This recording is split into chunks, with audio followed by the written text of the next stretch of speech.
সময় আমরা শুধু বিচার করবো, এই দেশের জনগণ আমার বিচার করবে। এই দেশের মানুষের হত্যা শুনে এই যে আমরা মঞ্চে যারা আছি, মঞ্চের বাইরে আছেন, বিনা দোষে আমরা মাসের পর মাস জেল খেটেছি, তার বিচার আমরা ইনশাআল্লাহ করব।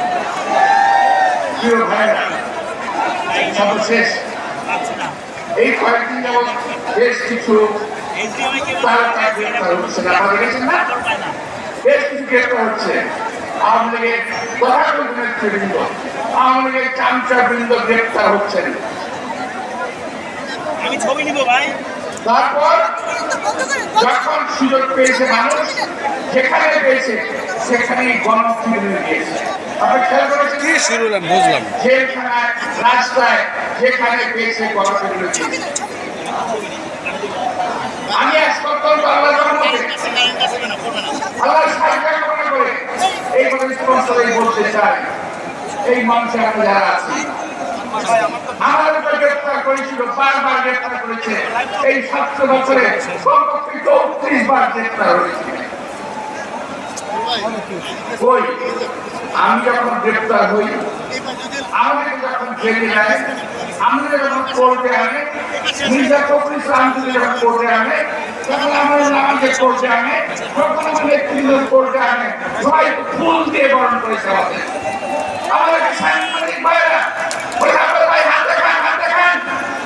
আমরা হাত দেখিয়েছি, আমরা বীরের মতো গিয়েছি জেলের মধ্যে, জেল থেকে বীরের মতো বেরিয়ে গেছি। আজকে ওরা কেন মার খাচ্ছে বলেন তো ভাই? কেন মার খাচ্ছে? মার খাচ্ছে এই কারণে, আমার নেত্রী গণতন্ত্রকে ভালোবাসে,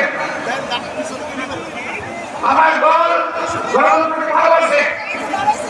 যখন সময় হয়েছে এই পর্যটনে মিটিং করে দেশ নেত্রী বেগম খালেদা জিয়া 1996 সালে ক্ষমতা হস্তান্তর করেছেন, কিন্তু ক্ষমতা না করলেও পারতেন, কিন্তু হাসিনার মতো ক্ষমতা দখল করে রাখতে পারতেন, কিন্তু তিনি ক্ষমতা হস্তান্তর করেছেন।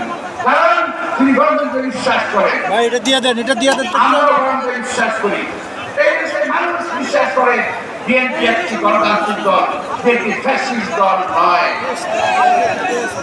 আজকে এই কারণে আওয়ামী লীগের নেতৃবৃন্দ গ্রেফতার হচ্ছেন এবং ফ্যাসিস্ট দলের সদস্য হিসেবে